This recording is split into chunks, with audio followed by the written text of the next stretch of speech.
Jika lutut Anda sakit sehingga tidak bisa turun tangga, tangan dan kaki terasa dingin serta kesemutan, dan seluruh tubuh terasa kaku setiap pagi, ini bukanlah sekadar penuaan biasa. Ini adalah kisah Ibu Sri Wahyuni yang datang ke ruang praktek saya bulan lalu. Beliau yang tahun ini berusia 73 tahun, telah sangat menderita karena nyeri lutut selama 5 tahun. Saat bangun pagi, lututnya sangat kaku sehingga ia harus memijatnya agak lama agar baru bisa bergerak. Dan ia bahkan tidak berani memikirkan untuk turun tangga. Tangan dan kakinya selalu dingin dan ia menderita kelelahan kronis yang membuat seluruh tubuhnya terasa berat dan lesu. Apakah di antara Anda ada yang mengalami gejala seperti ini? Sepertinya banyak yang menganggukkan kepala. Sebenarnya ini bukan masalah Anda sendiri. Setengah dari lansia di atas usia 60 tahun di Indonesia, dengan kata lain 1 dari 2 orang menderita osteoartritis. Maksud saya adalah gejala di mana lutut atau ruas jari terasa sakit, tubuh kaku di pagi hari, dan merasa takut untuk naik turun tangga. Namun, ada masalah yang lebih besar. Terlalu banyak orang yang mengabaikan gejala ini dan menganggapnya hanya karena faktor usia. Karena sakit, mereka malas bergerak. Karena tidak bergerak, otot menjadi semakin lemah. Dan karena otot lemah, sedikit saja tersandung mereka akan jatuh. Bagaimana jika terjatuh lalu mengalami patah tulang pinggul? Kenyataannya, meskipun telah menjalani operasi, 1 dari 3 orang akan meninggal dalam waktu 2 tahun. Coba bayangkan sejenak di pikiran Anda. Seberapa sakit lutut Anda sekarang? Pernahkah Anda tidak bisa berjalan-jalan dengan cucu dan terpaksa membatalkan rencana liburan dengan teman-teman karena rasa sakit itu? Namun, dapatkah Anda percaya jika semua masalah ini bisa berubah hanya dengan satu bahan baku yang selalu Anda lihat setiap hari di dapur? Bahan utama yang akan saya, Dr. Eko Nugroho, sampaikan kepada Anda hari ini adalah jahe. Ya, benar sekali, jahe yang sangat umum itu. Jahe yang biasa digunakan untuk menghilangkan bau amis ikan dan direbus sebagai teh saat sedang flu. Namun, tahukah Anda bahwa jahe tidak hanya sekadar menghangatkan tubuh, tetapi juga bisa mengatasi peradangan yang secara diam-diam merusak bagian dalam tubuh Anda, mengurangi nyeri sendi, dan bahkan mencegah demensia? Hari ini saya berjanji 3 hal kepada Anda. Pertama, saya akan menjelaskan secara ilmiah dan jelas bagaimana jahe dapat mengurangi nyeri sendi Anda. Kedua, saya akan memberitahu Anda bagaimana jahe mencegah demensia, hal yang paling menakutkan di masa tua. Ketiga, saya akan membagikan cara spesifik mengonsumsi jahe yang bisa langsung Anda praktekkan hari ini. Namun sebelum itu, ada hal yang harus Anda ketahui terlebih dahulu. Anda harus benar-benar memahami masalah yang disebut peradangan yang sedang terjadi di dalam tubuh Anda saat ini juga dan seberapa berbahayanya hal itu. Jika Anda tidak mengetahui hal ini, meskipun Anda mengonsumsi jahe, Anda tidak akan menyadari mengapa Anda memakannya dan seberapa pentingnya bahan tersebut. Jika menurut Anda video dari saluran energi usia emas ini akan bermanfaat, pastikan untuk menekan tombol subscribe dan ikon lonceng notifikasi di sebelahnya. Saya akan terus menyampaikan informasi yang sangat diperlukan untuk menjaga kesehatan Anda. Nah, mari kita mulai pembahasannya secara mendalam. Mari kita lihat bersama apa yang sedang terjadi di dalam tubuh Anda saat ini. Saya tidak bisa melupakan saat pertama kali Ibu Sri Wahyuni datang ke ruang praktek saya. Lansia berusia 73 tahun ini saat membuka mata di pagi hari, lututnya kaku selama 30 menit, sehingga pergi ke kamar mandi pun terasa sangat sulit. Ruas-ruas jarinya bengkak, dan ia tidak berani turun tangga. Masalah terbesarnya adalah ia sangat takut keluar rumah karena khawatir akan jatuh. Bapak dan Ibu, ini bukan hanya kisah satu orang saja. Setengah dari lansia di atas usia 60 tahun di Indonesia menderita osteoartritis seperti ini. Khususnya setelah melewati usia 50 tahun, wanita jauh lebih banyak terkena daripada pria. Saya akan menjelaskan dengan bahasa yang mudah dipahami tentang apa itu osteoartritis. Tulang rawan yang lembut dan menempel di ujung tulang lutut berfungsi menyerap guncangan seperti ban mobil. Namun, seiring berjalannya waktu, tulang rawan ini akan menipis dan aus sehingga tulang langsung bergesekan dengan tulang. Sama seperti besi yang bergesekan memercikan api, tulang yang saling bergesekan akan menimbulkan rasa sakit yang luar biasa. Masalah yang lebih besar adalah serpihan tulang rawan yang aus ini akan mengambang di dalam sendi dan menyebabkan peradangan. Jika terjadi peradangan, sendi akan membengkak, terasa panas, dan berubah menjadi merah. Ibu Sri Wahyuni juga mengatakan bahwa setiap menjelang malam lututnya sangat bengkak sehingga celananya terasa sesak. Namun peradangan ini tidak hanya terjadi di lutut. Jika dilakukan tes darah, tingkat peradangan akan menunjukkan angka yang tinggi, dan ini adalah bukti bahwa peradangan sedang berkeliaran di seluruh tubuh. Zat-zat peradangan ini beredar melalui pembuluh darah, menyumbat pembuluh darah jantung, memperburuk diabetes, dan bahkan naik ke otak lalu merusak sel-sel saraf. Kemudian masalah jatuh. Karena lutut sakit, langkah kaki menjadi tidak stabil, otot melemah, dan sedikit saja tersandung ambang pintu, seseorang bisa langsung terjatuh. Lebih dari 90% penyebab patah tulang pinggul pada lansia di atas 65 tahun adalah jatuh seperti ini. Jika tulang pinggul patah, meskipun telah dioperasi, 1 dari 3 orang akan meninggal dalam waktu 2 tahun. Ibu Sri Wahyuni juga pernah terpeleset di kamar mandi pada musim hujan tahun lalu. Untungnya beliau tidak terluka parah. Tetapi sejak saat itu, ia menjadi sangat takut keluar rumah dan hampir selalu berada di dalam rumah saja. Terakhir, yang paling menakutkan adalah demensia. Demensia Alzheimer adalah penyakit yang disebabkan oleh penumpukan protein beracun yang disebut beta-amiloid di otak. Zat beracun ini mulai menumpuk 20 tahun sebelum gejala demensia muncul. Namun, jika ada peradangan kronis di dalam tubuh, zat beracun ini akan menumpuk lebih cepat dan lebih banyak. Coba pikirkan, gejala lutut sakit serta tangan dan kaki dingin saat ini bisa saja menjadi penyebab Anda melupakan nama cucu Anda 20 tahun kemudian dan membuat Anda tersesat saat jalan pulang ke rumah. Ibu Sri Wahyuni juga mengatakan bahwa akhir-akhir ini ia sering menjadi pelupa. Lupa mematikan kompor, melewatkan waktu minum obat, dan mengulangi perkataan yang baru saja diucapkan. Sekarang Anda sudah paham bukan? Nyeri lutut, kesemutan di tangan dan kaki, serta kelelahan kronis bukanlah sesuatu yang bisa Anda tahan dan abaikan begitu saja. Ini adalah sinyal bantuan yang dikirimkan oleh tubuh Anda. Saat ini juga api peradangan sedang berkobar di dalam tubuh Anda, dan kobaran api itu membakar sendi, menyumbat pembuluh darah, dan merusak otak Anda. Jika video hari ini bermanfaat, mohon tekan tombol like 1 kali saja. 1 klik kecil dari Anda menjadi kekuatan besar bagi saluran energi usia emas untuk menyampaikan informasi penting ini kepada lebih banyak lansia. Lalu, apa yang harus kita lakukan? Bagaimana cara memadamkan peradangan ini? Di penjelasan selanjutnya, saya akan langsung memberikan jawabannya. Ibu Sri Wahyuni datang menemui saya setelah begitu menderita. Melihat hasil pemeriksaannya, tingkat peradangannya tinggi dan tulang rawan lututnya juga sudah banyak yang aus. Saat itu, saya, Dr. Eko Nugroho, menyarankan agar beliau mencoba rutin mengonsumsi jahe. Pada awalnya, beliau setengah tidak percaya. Jahe biasa itu? Ya, benar sekali jahe itu. Namun Anda harus tahu mengapa jahe efektif agar Anda bisa mengonsumsinya dengan keyakinan. Jadi saya akan menjelaskannya dengan sederhana. Jika Anda mengunyah jahe, akan terasa pedas dan menyengat, bukan? Itu karena komponen yang disebut gingerol. Namun, ada rahasia di sini. Daripada memakan jahe secara langsung, mengeringkan atau merebusnya akan memberikan efek yang jauh lebih baik. Mengapa demikian? Jika jahe dikeringkan atau direbus, gingerol berubah menjadi zat baru yang disebut shogaol. Ibaratnya begini, beras mentah jika dimakan tidak akan bisa dicerna dan tidak enak, tetapi jika dimasak di atas api akan menjadi nasi yang wangi dan lezat. Jahe juga sama persis. Jika dikeringkan atau direbus, ia berubah menjadi komponen anti-inflamasi yang beberapa kali lebih kuat dari aslinya. Apa yang dilakukan oleh komponen shogaol ini di dalam tubuh kita? Singkatnya, zat ini mengunci pintu pabrik peradangan. Jika terjadi peradangan di tubuh kita, pabrik yang memproduksi zat peradangan akan terus beroperasi. Karena pabrik itu tanpa henti memproduksi zat peradangan, sendi menjadi sakit dan bengkak. Namun, ketika shogaol masuk, ia langsung mengunci rapat pintu pabrik tersebut. Karena pabriknya berhenti, zat peradangan tidak lagi diproduksi. Universitas Georgia di Amerika Serikat melakukan eksperimen yang menarik.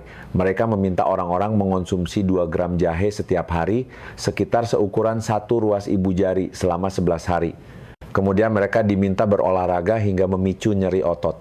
Saat rasa sakitnya diukur, rasa sakit pada kelompok tersebut berkurang 25% dibandingkan dengan mereka yang tidak mengonsumsi jahe. Turun 25% hanya dalam waktu 11 hari. Bayangkan seberapa besar perbaikannya jika dikonsumsi selama 3 bulan. Efek ini terjadi karena jahe mengurangi sinyal yang merasakan nyeri di tulang belakang dan otak kita. Mirip seperti alat peredam kebisingan yang mengecilkan suara bising. Ada hal yang lebih menakjubkan lagi. Tim peneliti dari Universitas Michigan dan Universitas Colorado meneliti pasien dengan penyakit autoimun. Setelah pasien mengonsumsi jahe, tingkat peradangan mereka langsung turun drastis. Sel kekebalan tubuh yang terlalu aktif hingga menyerang jaringan normal berhasil ditenangkan oleh jahe. Dan ini adalah bagian yang paling penting tentang kesehatan otak. Saya sudah menyebutkan bahwa demensia Alzheimer adalah penyakit di mana protein jahat bernama beta amiloid menumpuk di otak dan membunuh sel-sel saraf. Namun, tim peneliti membandingkan berbagai obat herbal termasuk jahe dan menemukan bahwa jahe memiliki efek paling luar biasa dalam melindungi sel saraf otak dari protein jahat ini. Sebagai perumpamaan sederhana, sel saraf di otak itu ibarat barang keramik yang sangat berharga. Zat jahat bernama beta amiloid seolah membawa palu dan mencoba menghancurkan keramik tersebut. Saat itulah jahe bertindak menjadi perisai yang melindungi keramik tersebut. Ada kabar yang lebih baik lagi. Di Thailand, sekelompok wanita parubaya diminta mengonsumsi jahe selama 2 bulan, dan hasilnya daya ingat mereka meningkat. Kemampuan untuk mengingat nomor telepon yang baru saja didengar atau mengingat urutan resep masakan benar-benar meningkat secara nyata. Hal ini terjadi karena jahe mencegah terurainya zat yang sangat penting untuk daya ingat. Jika dirangkum, kesimpulannya adalah begini. Jahe yang dikeringkan atau direbus akan berubah menjadi komponen kuat yang memberantas peradangan. Komponen ini menghentikan pabrik peradangan, mengurangi sinyal nyeri, melindungi sel saraf otak, dan menjaga daya ingat. Ini bukanlah pengobatan tradisional yang mistis, melainkan obat alami yang telah terbukti secara ilmiah dengan jelas. Ibu Sri Wahyuni juga sangat memahami hal ini setelah mendengarkan penjelasan saya. Oleh karena itu, beliau benar-benar memutuskan untuk mempraktekkannya. Sekarang Anda juga sudah mengerti, bukan? Oh, pantes saja jahe itu efektif.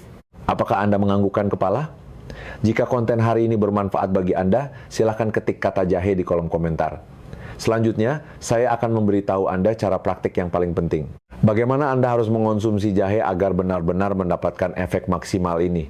Saya akan menjelaskannya secara rinci berikut ini. Nah, ini dia hal yang paling membuat Anda penasaran. Intinya adalah bagaimana cara mengonsumsi jahe agar efeknya nyata. Saya akan membagikan metode yang sama persis seperti yang langsung diterapkan oleh Ibu Sri Wahyuni sesampainya di rumah setelah mendengarkan saran saya. Beliau hanya mempraktekkan 3 hal ini secara konsisten. Pertama, secangkir teh jahe saat perut kosong di pagi hari. Beliau selalu meminum teh jahe sebagai rutinitas pertama setiap pagi setelah bangun dan mencuci muka. Cara membuatnya sangat sederhana. Ambil sekitar 2 hingga 3 gram jahe kering, yaitu kira-kira seukuran 1 ruas ibu jari, iris tipis, masukkan ke dalam 200 ml air panas, dan seduh selama sekitar 10 menit. Jika Anda memiliki bubuk jahe kering, prosesnya bahkan lebih mudah. Anda hanya perlu menyeduh sekitar setengah sendok teh dengan air panas. Ada poin penting di sini. Anda wajib menggunakan jahe kering atau jahe yang direbus. Mengapa? Seperti yang saya sebutkan tadi, jahe harus dikeringkan atau dipanaskan agar ginjerol berubah menjadi shogaol yang jauh lebih kuat. Jika Anda memarut dan memakan jahe mentah begitu saja, Anda hanya mengonsumsi ginjerol. Tetapi jika Anda mengonsumsi jahe yang dikeringkan atau direbus, Anda juga mendapatkan manfaat asupan shogaol. Ibu Sri Wahyuni menambahkan satu rahasia kecil pada tahap ini. Beliau menyeduh kantong teh hitam bersamaan dengan teh jahe tersebut. Sifat hangat dari teh hitam saat bertemu dengan jahe akan membuat tubuh menjadi jauh lebih hangat dan rasanya pun menjadi lebih lembut. Jika Anda menambahkan sedikit gula merah, rasanya akan jauh lebih mudah untuk dinikmati. Namun, pastikan jangan memasukkan terlalu banyak gula. Bagi Anda yang menderita diabetes, harus sangat berhati-hati. Kedua, beliau mengonsumsi irisan jahe yang direndam madu sebagai camilan. Ini sangat praktis karena jika sudah dibuat, Anda bisa menyimpannya di dalam kulkas selama sekitar 1 bulan. Saya akan mengajari Anda cara membuatnya. Cuci bersih 100 gram jahe dan iris tipis-tipis, jangan kupas kulitnya. Tepat di bawah kulit jahe terdapat jumlah komponen minyak atsiri yang paling banyak. Anda cukup mencucinya sampai bersih. Masukkan irisan jahe ke dalam stoples kaca dan tuangkan madu hingga irisan jahe terendam seluruhnya. Kemudian simpan di dalam kulkas selama 3 hari untuk difermentasi. Rasa pedas jahe akan larut ke dalam madu sehingga akan jauh lebih nikmat dan mudah dimakan. Anda bisa mengonsumsi 1 atau 2 potong ini setiap hari. Ini sangat bagus terutama saat tenggorokan terasa gatal atau saat batuk. Ibu Sri Wahyuni mengatakan bahwa ia selalu memakan sepotong saat merasa sedikit lapar pada sekitar jam 3 sore. Ketiga, beliau mengompres lututnya dengan jahe 2 kali seminggu. Ini adalah metode yang diaplikasikan langsung pada area yang terasa sangat nyeri. Parut jahe menggunakan alat parut, lalu bungkus menggunakan kain kasa.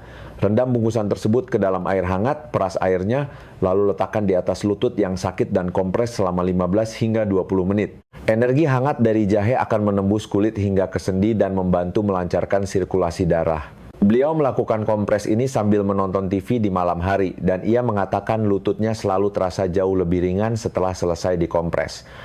Namun bagi Anda yang memiliki kulit sensitif, jangan menempelkan jahe langsung ke kulit, melainkan lapisi lagi dengan kain tipis sebelum digunakan, karena jahe bisa menimbulkan iritasi pada kulit. Hanya 3 hal ini. Secara disiplin, Ibu Sri Wahyuni hanya mempraktekkan 3 hal ini tanpa henti selama 3 bulan. Tidak ada yang rumit, bukan? Secangkir teh di pagi hari, sepotong camilan di sore hari, dan sekali kompres di malam hari. Hanya itu saja. Namun ada peringatan penting yang harus Anda ketahui di sini. Dengarkan baik-baik. Pertama, pastikan konsumsi jahe Anda tidak melebihi 4 gram sehari. Makan lebih banyak bukan berarti hasilnya akan lebih baik. Jika Anda mengonsumsinya secara berlebihan, Anda malah bisa mengalami perut perih atau diare. Bagi Anda yang menderita radang lambung, gastritis atau tukak lambung harus sangat waspada. Jika perut Anda terasa tidak nyaman saat meminumnya dalam keadaan perut kosong, minumlah setelah makan. Kedua, jangan mengonsumsi jahe saat Anda sedang demam tinggi di atas 39 derajat Celcius. Karena jahe memiliki sifat yang menghangatkan tubuh. Mengonsumsinya saat suhu tubuh sedang tinggi justru dapat memicu demam makin naik. Ini sama saja dengan menyiramkan minyak ke dalam api yang sedang menyala. Ketiga, bagi Anda yang rutin mengonsumsi obat pengencer darah atau antikoagulan, pastikan untuk berkonsultasi terlebih dahulu dengan dokter yang merawat Anda sebelum mengonsumsi jahe. Jahe memiliki efek mengencerkan darah, sehingga dapat berinteraksi dengan obat Anda. Aturan ini juga berlaku sama bagi Anda yang sedang mengonsumsi obat tekanan darah tinggi. Keempat, ini adalah hal yang paling krusial. Jahe bukanlah obat penyembuh utama, melainkan suplemen pendukung. Anda tidak boleh sama sekali menghentikan atau mengganti obat tekanan darah, obat diabetes, atau obat radang sendi yang diresepkan dokter dengan jahe. Obat medis harus tetap diminum sesuai aturan, dan jahe digunakan sebagai alat bantu untuk mendukung efek kesehatan Anda. Kelima, konsistensi adalah kunci utamanya. Jangan berharap melihat keajaiban hanya setelah mengonsumsinya selama 1 atau 2 hari. Anda harus rutin mengonsumsinya setidaknya selama 3 bulan agar tubuh mengalami transformasi.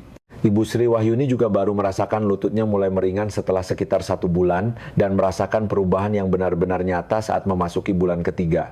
Bagaimana jika Anda sama sekali tidak tahan dengan rasa jahe? Jika demikian, mengonsumsi suplemen ekstrak jahe dalam bentuk kapsul bisa menjadi alternatif yang baik.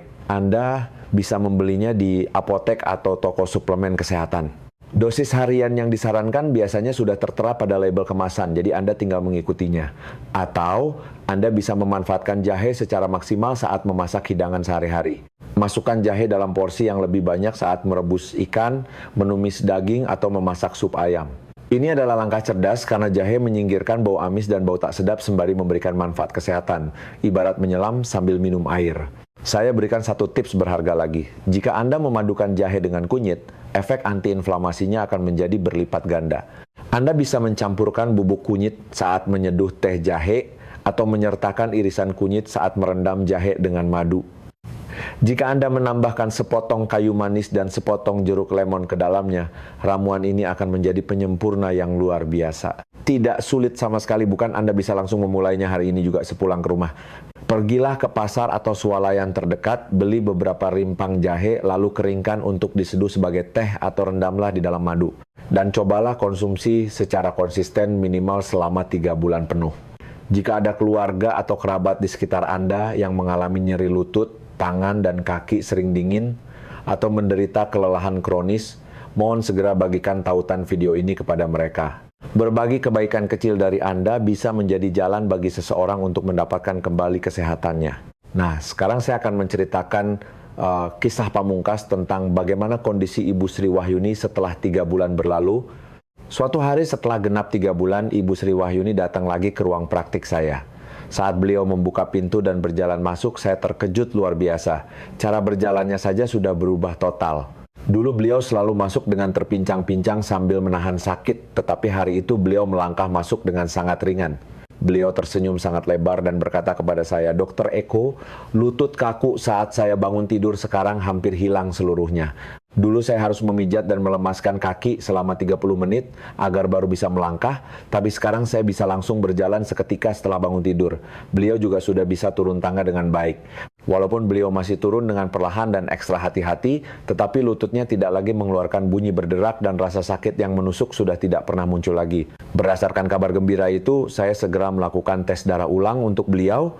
Saat melihat hasilnya, tingkat CRP yang merupakan indikator peradangan telah turun kembali ke ambang batas normal. Jika dibandingkan dengan 3 bulan lalu, angkanya anjlok hingga kurang dari setengahnya.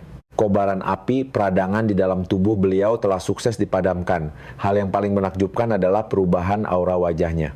Dulu beliau selalu tampak letih dan murung, tetapi hari itu sorot matanya kembali hidup dan bersinar. Beliau bercerita bahwa akhir-akhir ini ia sering menemani cucu-cucunya bermain di taman dan rajin pergi belanja ke pasar bersama teman-temannya. Ia bahkan sudah sanggup menjenguk kembali temannya yang tinggal di rumah susun tanpa lift. Bapak dan Ibu sekalian, inilah wujud nyata dari kekuatan jahe. Ini bukanlah mukjizat instan. Hanya sepotong jahe biasa di sekitar kita yang dikonsumsi dengan tekun selama 3 bulan. Anda tidak wajib membeli produk kesehatan yang menguras dompet. Anda juga tidak selalu membutuhkan prosedur terapi yang rumit. Hanya secangkir teh jahe sederhana setiap pagi, dan itulah intinya. Baiklah, mari saya rangkum inti dari semua penjelasan saya hari ini menjadi 3 poin utama. Pertama, senyawa shogaol di dalam jahe mampu menekan peradangan di dalam tubuh dan meredakan rasa sakit pada sendi. Kedua, Anda akan mulai melihat khasiatnya jika rutin mengonsumsi 2 hingga 3 gram jahe setiap hari selama lebih dari 3 bulan. Ketiga, jahe adalah harta karun alami yang sangat ampuh dalam membantu mencegah demensia serta menjaga kesehatan jantung dan pembuluh darah. Anda sekalian juga memiliki kesempatan yang sama untuk pulih seperti Ibu Sri Wahyuni. Meskipun saat ini lutut Anda ngilu, ujung jari tangan dan kaki terasa dingin es, dan tubuh terasa sangat berat, saya mohon jangan pernah putus asa. Percayakan pada khasiat sepotong jahe, dan mulailah komitmen Anda mulai hari ini juga. Secangkir teh jahe hangat saat Anda membuka mata di pagi hari. Dan 1 gigitan jahe madu saat perut terasa lapar di sore hari. Jangan lupa kompres jahe di lutut Anda sambil bersantai menonton TV di malam hari. Ingatlah rutinitas sederhana ini. 3 bulan dari sekarang, Anda pasti bisa menemani cucu Anda berjalan-jalan di taman bermain dengan langkah seringan Ibu Sri Wahyuni. Anda bisa merencanakan liburan bersama sahabat-sahabat Anda kembali. Anda akan mampu mengawali hari dengan suasana hati yang sangat segar setiap pagi. Masa tua yang bugar dan prima ada di genggaman tangan Anda sendiri. Langkah-langkah kecil akan merajut perubahan yang spektakuler. Sambutlah karunia dari alam ini dan jadikan itu kebiasaan harian Anda. Tubuh Anda sudah pasti akan meresponsnya dengan kebaikan. Saya, Dr. Eko Nugroho, telah memeriksa dan menangani ribuan pasien di rumah sakit universitas selama lebih dari 2 dekade. Sepanjang perjalanan tersebut, saya telah menjadi saksi hidup begitu banyak orang yang berhasil merebut kembali kesehatannya dengan jahe layaknya Ibu Sri Wahyuni. Anda pun pasti sanggup melakukannya. Tancapkan niat mulai detik ini. Bagi Anda yang bertekad bulat untuk mempraktekannya hari ini juga, silakan tulis angka 2 di kolom komentar. Resolusi Anda akan menularkan semangat dan keberanian bagi para penonton lainnya. Dan tidak ada kebahagiaan yang melampaui perasaan saya jika Anda sudi menceritakan kembali transformasi kesehatan Anda di kolom komentar setelah 3 bulan nanti. Saya dari lubuk hati terdalam mendukung penuh masa tua Anda yang sehat dan bahagia. Terima kasih banyak.